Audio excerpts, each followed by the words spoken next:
আসসালামু আলাইকুম, welcome to ইয়াসমিনস kitchen. আজ আপনাদের সাথে গরুর মাংস ভুনার সবচেয়ে সহজ রেসিপি শেয়ার করব, যা ব্যাচেলর এবং ছোট ছোট নতুন রাঁধুনিদের অনেক উপকারে আসবে। রেসিপিটি ট্রাই করবেন, আশা করছি সবাই আঙুল চেটে পুটেই খাবে। প্রথমেই উপকরণগুলো এক নজরে দেখে নিন।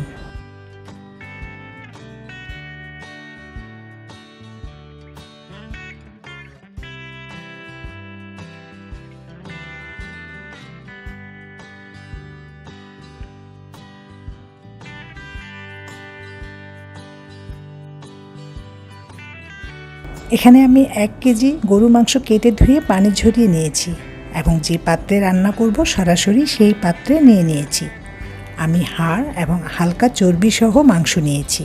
আপনারা অবশ্যই মাংস কেনার সময় বিভিন্ন অংশের মিক্স করা মাংস কিনতে চেষ্টা করবেন।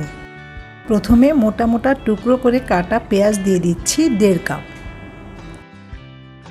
এবার 1 টেবিল চামচ আদা বাটা দিচ্ছি। এখানে বড় সাইজের একটা রসুন আমি এভাবে ছিলে কোয়াগুলো এভাবেই দিয়ে দিচ্ছি।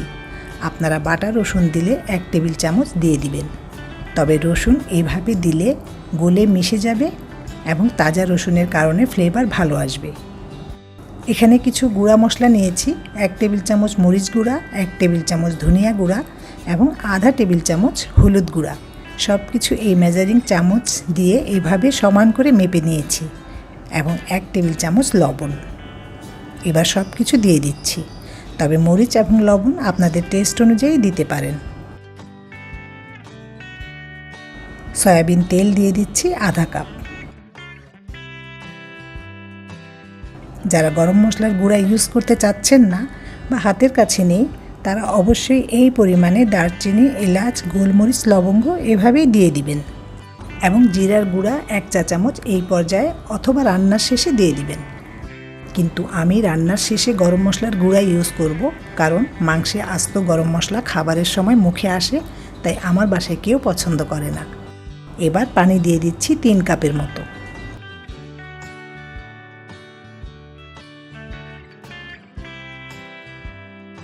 এবং নেড়ে মিশিয়ে দিচ্ছি।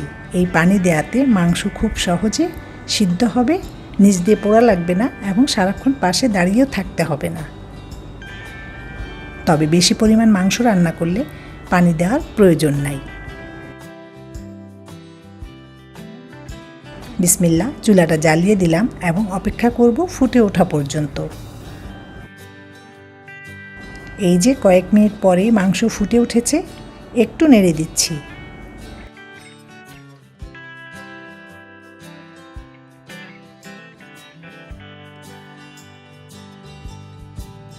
এবার ঢাকনা দিয়ে ঢেকে চুলার জাল একেবারে লো করে দিয়ে অপেক্ষা করব কমপক্ষে 1 ঘন্টা, কারণ 1 কেজি পরিমাণ গরুর মাংস সিদ্ধ হতে সময় একটু বেশি লাগে।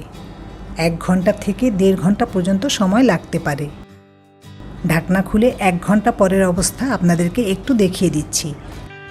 এখনও মাংস সিদ্ধ হয়নি এবং অনেক পানি আছে, অতএব নিচ দিয়ে পোড়া লাগার কোনো চান্স নেই। আবারও ঢাকনা দিয়ে ঢেকে রেখে দিব আরও 30 মিনিট। চুলার জাল সারাক্ষণ লো থাকবে। ফিরে আসলাম 30 মিনিট পর। এখন মাংস প্রায় সিদ্ধ হয়েছে, পানিটাও কমে এসেছে। এই যে দেখছেন রসুনগুলো গলে মিশে যাচ্ছে। একটা স্টিলের খুন্তি দিয়ে একটু চেক করে দেখিয়ে দিচ্ছি। মাংস 90% সিদ্ধ হয়েছে, সামান্য একটু শক্ত ভাব আছে।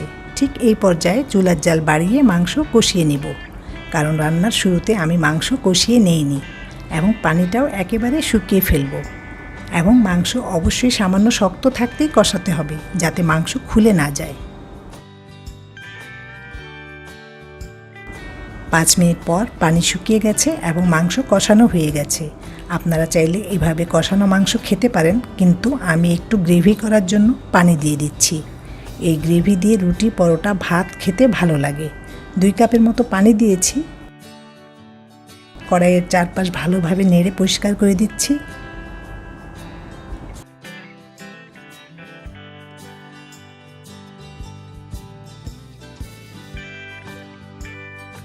এবার ঢাকনা দিয়ে মাঝারি আঁচে আর মাত্র 10 মিনিট রান্না করব। আপনারা আপনাদের পছন্দ মতো সিদ্ধ হওয়া পর্যন্ত লো হিটে বসিয়ে রাখতে পারেন। 10 মিনিট পর আমার রান্না শেষ। দিয়ে দিচ্ছি 1 টেবিল চামচ সাধারণ গরম মশলার গুঁড়া। এটা আমার তৈরি এবং এটার ভিডিও লিঙ্কটা আপনারা ডেসক্রিপশন বক্সে পেয়ে যাবেন। একবার দেখে নিলে আশা করছি আপনাদের অনেক উপকারে আসবে।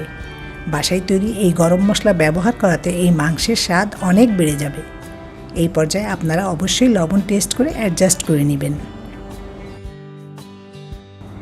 ঢাকনা দিয়ে ঢেকে চুলার জাল একেবারে লো করে 5 মিনিট এভাবে দমে রাখবো।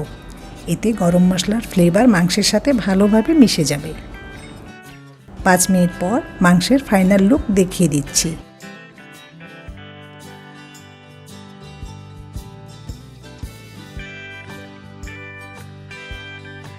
এবার সার্ভ করে দেখাচ্ছি। দেখেই বুঝতে পারবেন ভুনা মাংসটা খেতে কেমন হয়েছে। এবং মাংস দেখতে আস্ত রয়েছে, কিন্তু হাত দিয়ে ভেঙে খাওয়া যাবে এমন নরম তুলতুলে হয়েছে। এটা রুটি, পরোটা, ভাত, পোলাও, খিচুড়ি প্রায় সব কিছুর সাথে বেশ মানানসই। চেষ্টা করেছি ঘরে থাকা অল্প উপকরণে রান্নাটা করে দেখাতে। আপনাদের একজনেরও যদি উপকার হয়ে থাকে তবেই আমার সার্থকতা। আজ এই পর্যন্তই, বিদায় নিচ্ছি। ভালো খাবেন, ভালো থাকবেন। আল্লাহ হাফেজ।